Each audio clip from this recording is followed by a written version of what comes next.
All right. So, chapter 14, theft offenses, theft-related offenses. And last week we had a speaker here. It's been posted to Blackboard. You can check that out.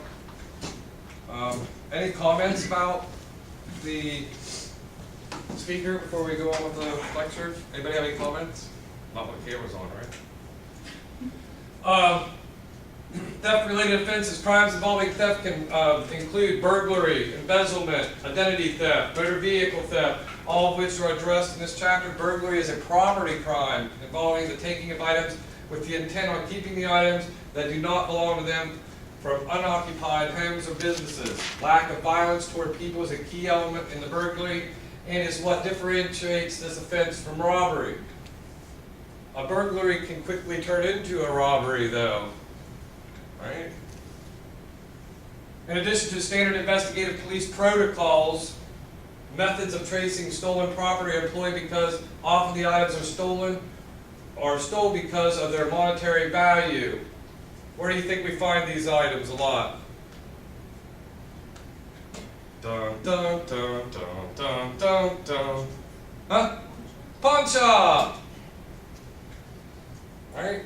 Now we have specialized, like chop shops for motor vehicles, four-wheelers and such. Those are specialized. But generally speaking, pawn shops is our first go-around. Right? Break into the house, took the old lady's jewelry. Where are you going to dump all that jewelry? Pawn shop. Embezzlement is usually defined under individual state statutes dealing with grand theft. It is basically a fraudulent appropriation of property by a person to whom that property has been entrusted. Embezzlement can involve theft of currency, manipulation of accounts, and retail theft by company employees. Identity theft is a special kind of larceny that involves obtaining credit, merchandise, or services by fraudulent personal information, and is one of the biggest growing trends in criminal justice in this area.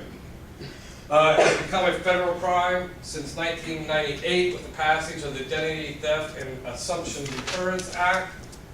The FBI defines motor vehicle theft as the stealing of automobiles, trucks, buses, motorcycles, motor scooters, snowmobiles, etc. According to the FBI, auto theft is an estimated $7 billion business that is continuing to grow.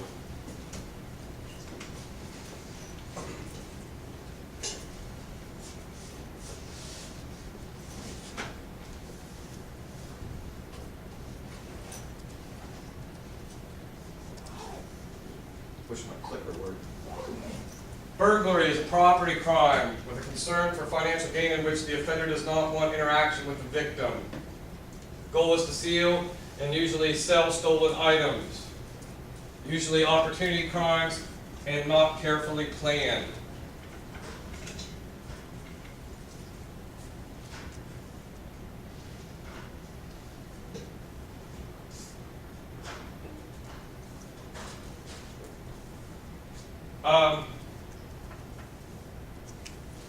Burglary is a property crime with a concern for financial gain. Can be forcible entry, unlawful, no force entry. Means the door was unlocked. Alright? I leave doors unlocked at our house, but we got a dog and some other security measures. But the door is usually unlocked. There's usually somebody in the house. Or attempted forcible entry. Intent of trespassing and stealing needs to be shown. So you have to have that. 2013, they estimated that 1,928,465 burglaries. There has been a declining trend since 2009. Victims suffered an estimated loss of $4.5 billion with an average of $2,322 per offense. Not much more than, it's about the same as robbing a bank. About what you get for robbing a bank. Maybe a hair more for the average. Most burglaries involve forcible entries and most involve burglaries of residences.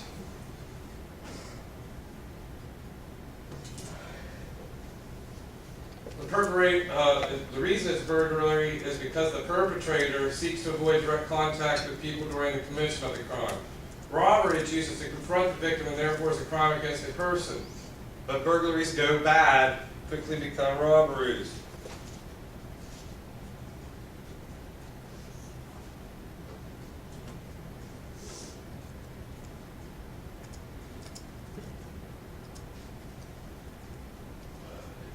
Just as they made it inside, but got threatened off because my burglar alarm kicked in. Flashing lights, and they run out the door. Still, if the camera sees them, the cops catch them a half block away, it's them, they're going down for burglary. Doesn't matter if they didn't take a thing yet.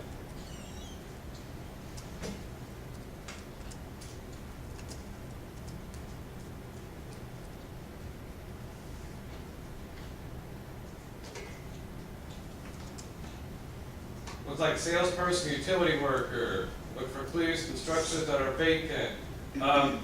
Vans are good ones for these, work vans. Especially if you can have decals that are magnetic. Right? And they're describing, these guys here, they're planners. Not only did they have the right van and the decals that go on their van and the little uniform and stuff, they cased the neighborhoods. So they're usually crimes of opportunity, burglars, a lot of times. These guys are more of your professional burglars that are running around in vans and they're casing homes during the day and they find out what time you go to work, who all's in the house, how many dogs you got, and all that.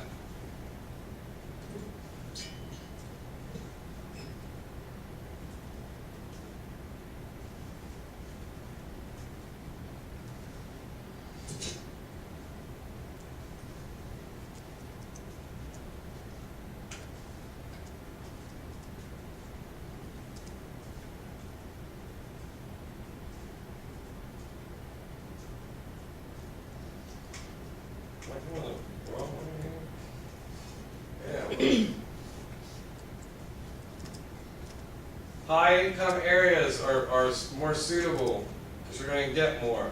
That's not to say though burglaries don't happen in the ghetto, but it's usually for drugs or guns or cash. And it all revolves around the drugs. The reason the cash is there because drugs are there. The reason the guns are there is to protect the cash and the drugs. So it revolves around the drugs. So you do have burglaries in ghettos, but usually you're a drug dealer if you're getting burglarized in the ghetto. Usually.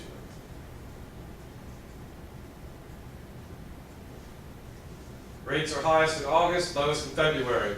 Dun, dun, dun, dun. I'll give you good statistics for all you wannabe cops out there. I guarantee you I am more busy July through August, September than I will ever be January, February, March. Once you get rid of the holidays and all, everybody wants to commit suicide and everybody loves me, live with me. I hate the holidays thing. Crime is, heat has a lot to do with crime. Crime rates go up where there is heat and humidity. Crime rates go up with full moon. All your calls for service go up. Police, fire, EMS, everything goes up during high heat, humidity, especially with full moon added in. You can just guarantee yourself if you're going out on shift Miami-Dade and it's July, August. If you've ever been in Miami, southern Florida during the summer, the height of summer, during full moon, you'll know it's wild time, it's a wild ride. Every big city's like that. Even your smaller departments know it. We knew it at Barnesville. We only have 5,000 residents. Even our nurses, when we went out to the hospital, it's like, full moon tonight, isn't it? Yep. Like, gotta remember, tide is pulled by the moon. The moon pulls the tide. Tide's been going on for centuries. Sailors can predict it. We have tide chart. Pretty good rhythm to the tide. And it's simply the salt water being pulled by the gravitational pull of the moon. You guys all understand that, right? Then you factor in that you're 95% salt water, your body. what makes you you, it's 95% salt water, then that's how I tell you, you are affected by the moon and its gravitational pull. Psych ward is given that's on full moons too. Some researchers suggest that burglars strike on weekdays during the day when houses tend to be empty, 10 a.m. to 3 p.m. Familiarity with target and location, occupancy, visibility, accessibility, vulnerability, and potential rewards. All those are part of this process. Houses near where offenders live or hang out have access to thoroughfares and are on the outskirts of neighborhoods and that have previously been burglarized, also aid in target selection. You want to be able to get in and out. And you don't want to be in the middle of the neighborhood and you have to fight your way out. Right? You want to be on the outskirts, you want to have a good way to the interstate, and you don't want to be messing around. Occupancy is another one. I mean, even the stupid burglar knows it's not going to be a burglary if they're home. So usually they case your house for 2 or 3 days or a week or 2 or more. I mean, it's the really dumb, drunk, I'm just going to burglarize this house. I'm drunk and I need more cash today.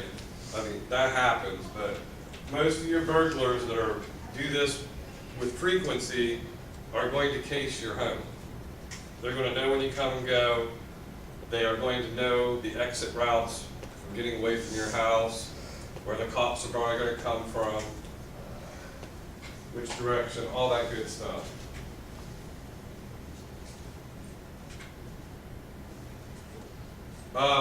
Businesses, such as gas stations, liquor stores that are right by interstate interchanges and stuff like that are always prime targets.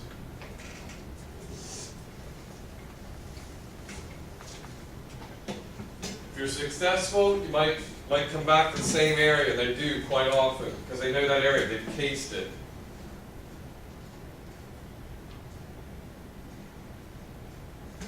And how do they take great care to avoid houses that are occupied? Well, shit. They have to case you over time. Just go pick a house in Parkersburg, pull up front of it. Do you know if it's occupied or not? Nope. But if you pull up front of it 4, 5, 6 times a day and memorize the vehicles and times and lights and stuff, you can figure it out when they go to work and when they don't. You just got to do it for 24 hours or more. Now, if you're really smart, you wait a week and kind of time it out. No, I don't know. Maybe they work 4 12s and off 3. Maybe it rotates. Maybe I want to figure out catching going in and out. Oh my God, it's a Parkersburg cop that lives there. Shit. That ain't the house the burglar. See what I'm saying? Start to case it, you start to figure out what's going on there.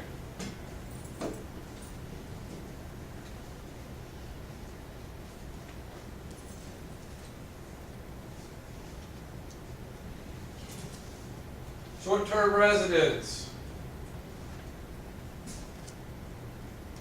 Rentals. Rental houses make good targets sometimes. Ugh.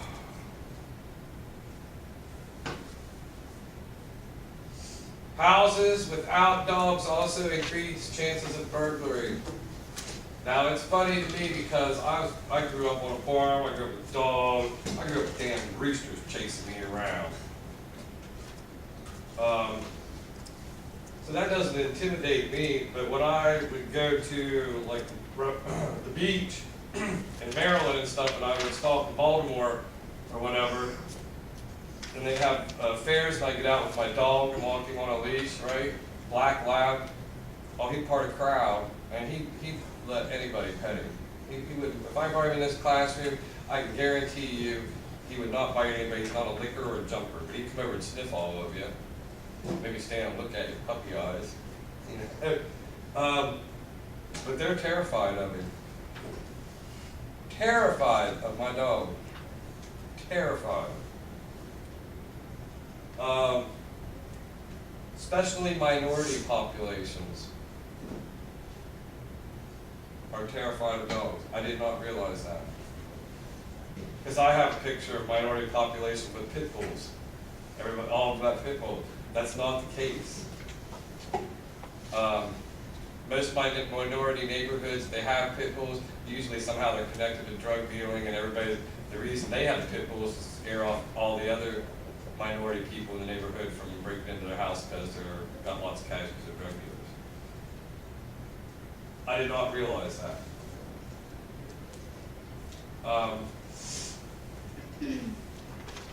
Yes, dogs are alarms, and you can get bit, and they're not worth the trouble for burglars.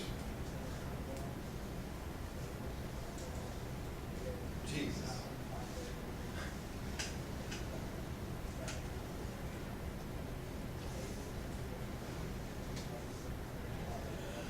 Money and goods that can be easily carried, sold, or off what is stolen. Jewelry, you head right for the bedroom. Always, if you're a burglar, we head right for your bedroom. Where you guys keep your shit? In your bedroom. All ladies keep their jewelry there. All the guys shove it under the mattress. They got everything between the mattress on their side of the bed. Their wallet, a couple personal things they don't want to talk about, and their cash. Somewhere hidden in their bedrooms, usually where your money's at, besides your jewelry. Usually a gun in there under the bed too. A couple guns there, you can sell them pretty easy on the black market. If you're a burglar, that's the first place you want to go to is your bedroom. That's why I don't want you home. I'm pretty sure all of you go to sleep tonight, your gun's pretty close and all your valuables, somebody sneaks in, you know.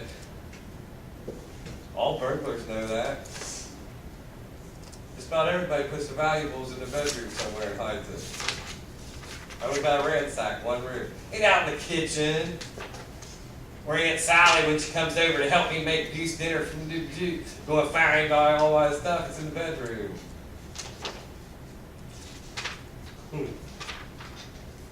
Always in the bedroom.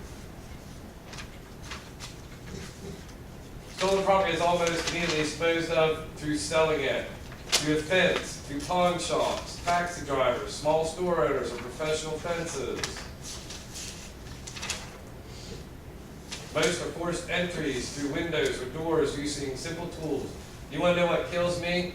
Most burglars would get away with it if they simply went farther away to a pawn shop. They're dumb.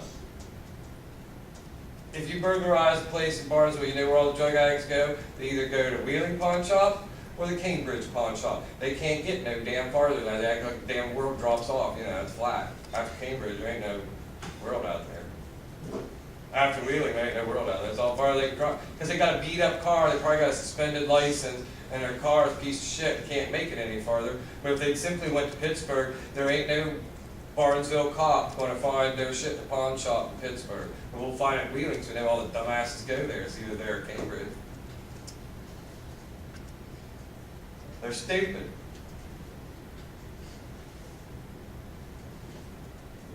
When I did robberies in Barnesville, all I had to do was go to the Wheeling Pawn Shop, or I went to the Cambridge Pawn Shop.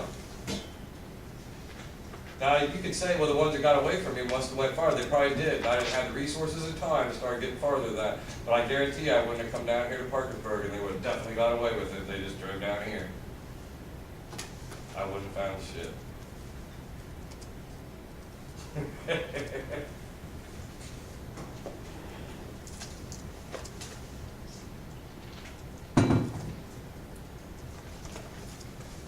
You know you have to go to the pawn shop and find it.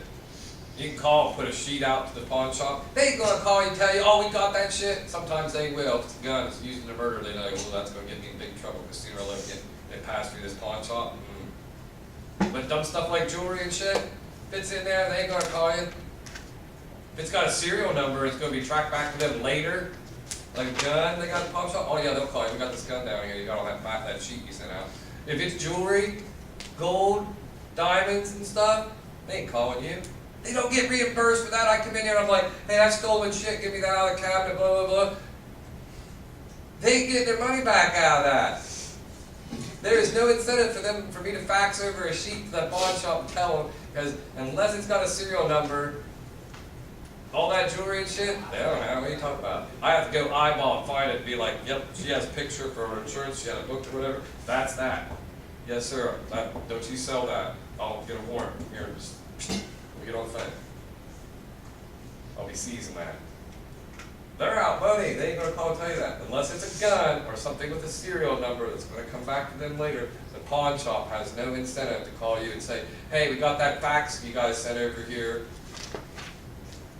See if we had that. So always remember that as an investigator. If it's jewelry or something like that, don't have a serial number, you better drive around the pawn shops and check them. You're in a big city, you got lots of work to do. You're out here in rural bum from nowhere like we are. My hometown the same as Parkersburg, because it's just anchored different. Wheeling's, you know, I live like from here. If I lived here, it'd be Parkersburg towards Worth County. I'd live out 47 or what is that? Yeah, what's the other one up here? 50? Goes towards. I'd live out there a few miles, like 15, 20 miles out in the Hicks there. Same thing. Same darn thing.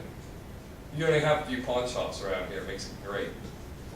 But if they'd simply drive another 100 miles beyond those first ring of pawn shops, they'd probably get away with it. Swear.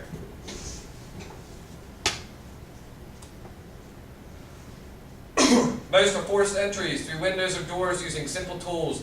Pry bar. In fact, you can get the little pry bars, and little ones, they work great usually, because people, they don't reinforce. You can have deadbolts, and usually they don't even reinforce them. They're so easy to crack. 1/3 enter through open door, unlocked doors, or windows. Yeah, pry bar, or simply just kicking it in, are the simplest ways. Summer, open windows, for sure, especially if they're on the back side of the house, nobody can see you, and you got a salesman, you know, like electric service gas worker kind of thing. You walk around the side of the house and it's open, nobody can see it from the street, there's no real windows, the other people are not there, you can crawl right through the window. Yeah.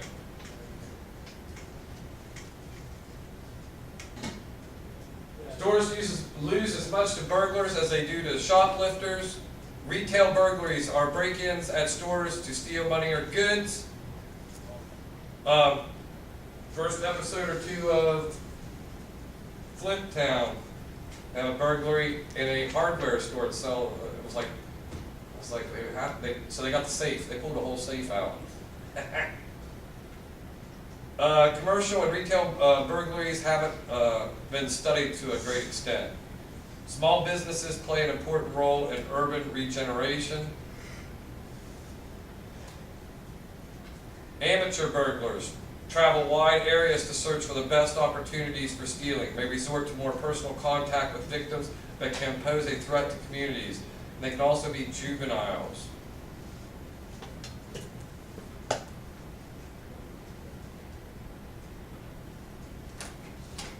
Professional burglars. Crimes are planned to avoid detection and net the greatest cash property. There's only the amateurs looking for the greatest amount, but they're not into the planning. They don't like to wait. And notice they're young. What do young people not like to do? Patience is not the virtue of the young. Right? Giddy up, let's do it, let's go. The only difference between these two is the professional takes their time.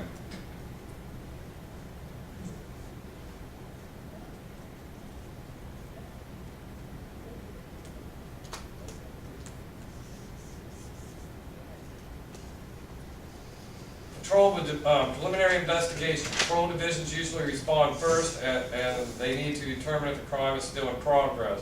If so, backup should be called. An approach should be quiet. The approach should be quiet. I see that a lot of times in these cop shows, whether they're true life or made up, they're running lights and siren right up to the damn door. Well, now you're safe. Officer safe here. I just scared away everybody at a 10-mile radius that was a bad guy. I can just strut up that door. I don't even need to have a tactical approach because hell, you know, scared away.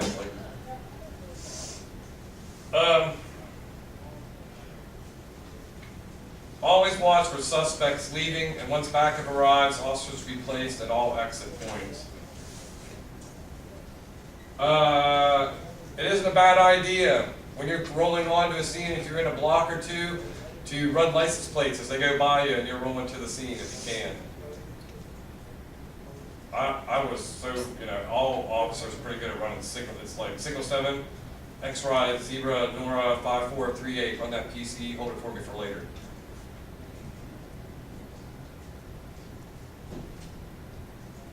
So those are things you can do.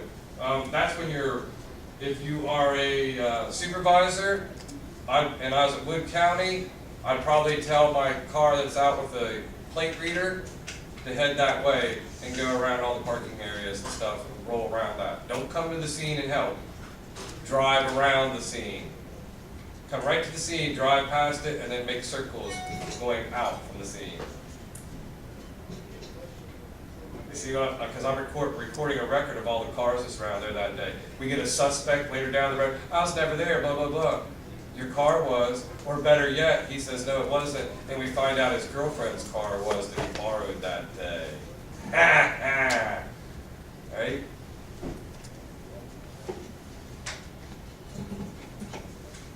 But all that, they know you're coming. Always remember that. They're not stupid. They know you're coming. So looking for people leaving the scene is not a bad idea, and paying attention to those people a block or two. You get in that zone where you're within a block or two, take down license plates of people you pass. Pay attention to people who are walking away from the scene and look at that description.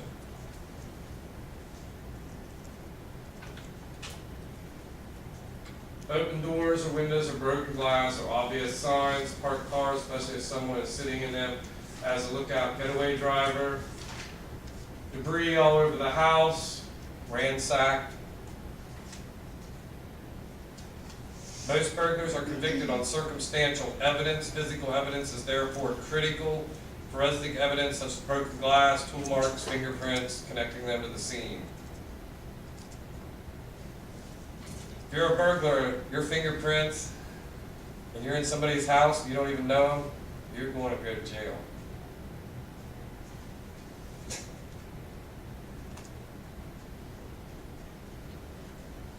Possession of burglary tools is considered a separate felony in most jurisdictions. Most have legitimate purposes, so just possession is usually not sufficient for a conviction. In the summer, I do some construction where I do a good bit of construction work besides farm work with my cousin. And, well, we have everything pretty much. Break into anybody's home. Pretty much pry open a good amount of safes, cheap ones anyway. We got the tools I can pretty much cut through them unless they're a good safe. Then I just gotta get the plasma cutter of my other cousins. And then I could open it up.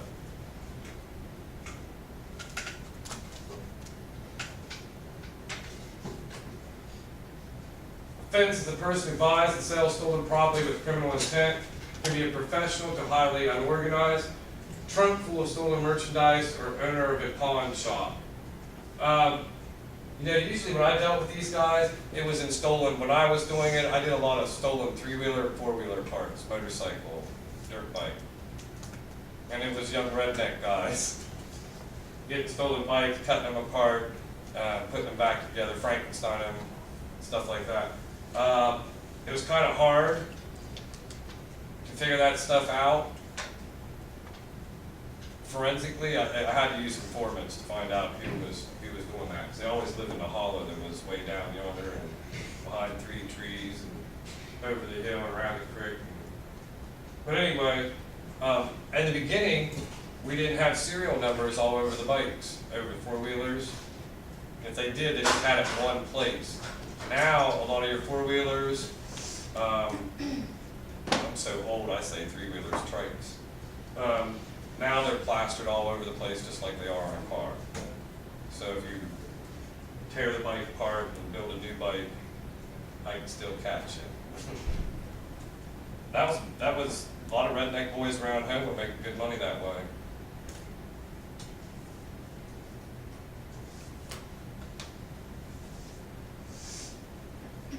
Buys and sells stolen property with criminal intent, establishing proof of a fencing operation is grueling and time consuming, and it is. Fungible goods are items that are indistinguishable for other like items, tools, liquor, clothing. Well, until they put serial numbers on everything, a Honda